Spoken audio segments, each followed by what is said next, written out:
السلام عليكم ورحمة الله وبركاته على أحلى اخوات وأحلى متابعين في الدنيا كلها. ازيكم يا حبايب قلبي؟ عاملين ايه؟ يلا يا حبايب قلبي، اللايك الجميل والاشتراك في قناتي عشان يوصلكم مني كل جديد. هتعملي ايه النهاردة يا ماما فوفا؟ معايا فرخة بلدي حلوة كده جميلة متنضفة، ومعايا اللي هو الفريك ده ما شاء الله أنا نقعاه. ومعانا طبعا عشان الفريك معايا بصلايه والكبد والقوانص مقطعاها، وديت البصلايه المبشوره. معايا ملح وكزبره وفلفل وكمون علشان ايه نعمل الفرخه بتاعتنا زي ما عملناها في الحمام. فيلا يا حبايب قلبي، بسم الله الرحمن الرحيم.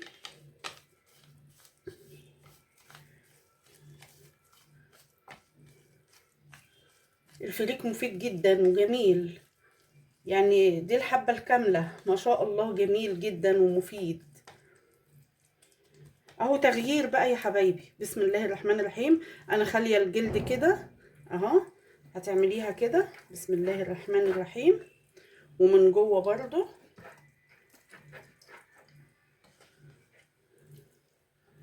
ده بيديها طعم، جربوها بطريقتي دي خطيره.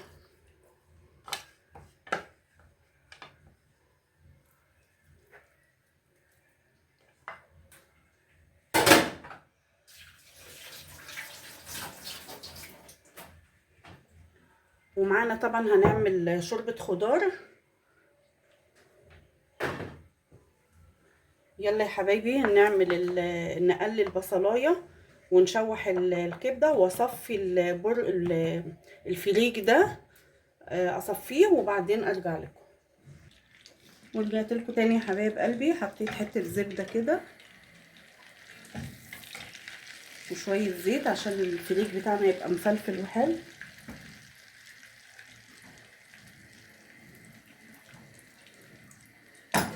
وزي ما احنا متعودين شويه كمون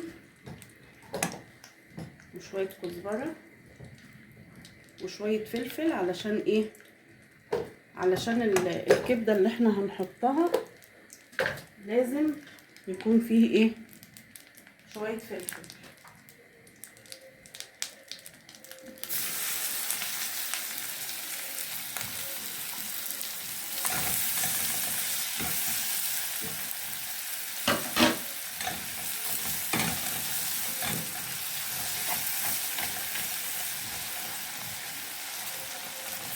تدبل بس شويه وبعدين اروح حاطه لها الكبد والقوانص. ورجعت لكم يا حبايب قلبي، ادي الكبد والقوانص.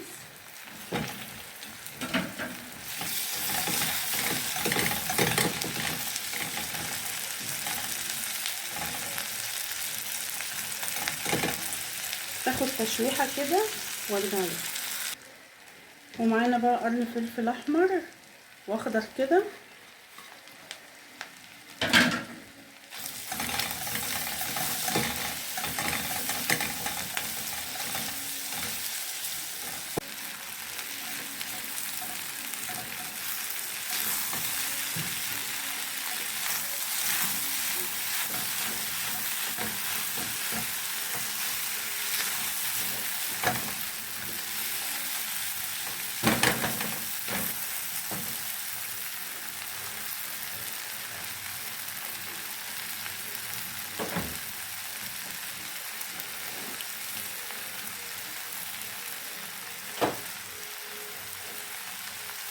وادي الميه السخنه.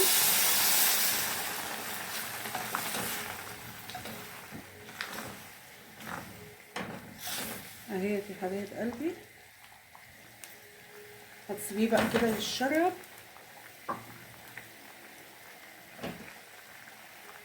واما يتشرب بقى كده هنوطي عليه ونسيبه بقى ايه براحته، على ما اقطع الحاجه بتاعت شوربه الخضار دي هقطعها. وانا بحشي برضو هرجع لكم. ورجعت لكم تاني يا حبايب قلبي ما شاء الله اهو. هغرف بقى شويه يبردوا، ولما اجي احشي هبقى معاكم. وادي شوربه الخضار برضو غسلتها، قطعتها وغسلتها ونقعتها علشان فيها بطاطس، علشان ايه؟ لونها ما يتغيرش. انتوا عارفين ان البطاطس لونها بيتغير. ورجعت لكم تاني يا حبايب قلبي بعد الفريك بتاعنا ما برد اهو يا حبايبي. بسم الله الرحمن الرحيم. وحطيت حله تغلي. تمام، هحشيه بقى واحطه يستوي، وانا بحمره بقى واخلص ارجع لكم يا حبايبي. ورجعت لكم تاني يا حبايب قلبي بعد ما حشيت الفرخه بتاعتنا الجميله اهي، والحله الجميله بتاعتنا بتغلي. بسم الله الرحمن الرحيم اهو يا حبايبي. ومعانا بصلايه وكمون وفلفل وجوز الطيب وحبهان وكزبره. نسيبها بقى تغلي في قلبي، واحنا بنحمر لسان العصفور والشعريه شويه ملح.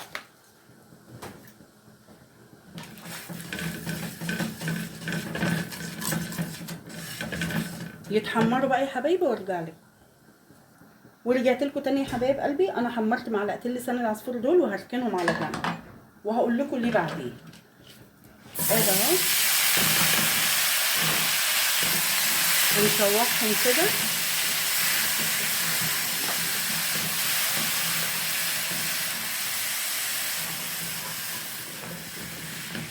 اهو يا حبايبي.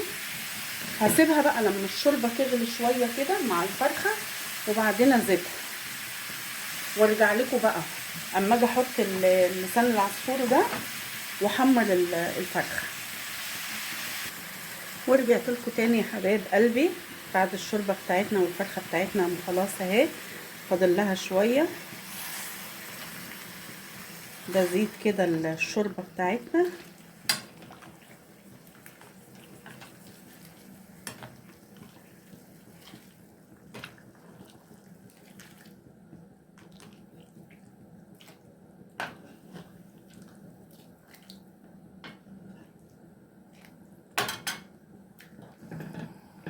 اهي يا حبايبي، اسيبها بقى تستوي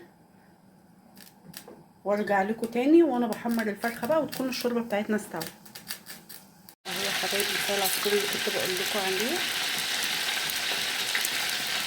اهو، بتحطيه كده في الاخر لما تيجي تستوي، ياخد بس غلوه وتطفي، هي كده خلاص استوت معانا. وادي يا حبايب قلبي شوربه الخضار بلسان العصفور ما شاء الله. وادي الفرخه الجميله بتاعتنا متحمره على بقيه الفريك اللي كان موجود. يلا يا حبايب قلبي، اللايك الجميل والاشتراك في قناتي عشان يوصلكم منه كل جديد، وانتظروني في فيديو جديد ان شاء الله. والسلام عليكم ورحمه الله وبركاته.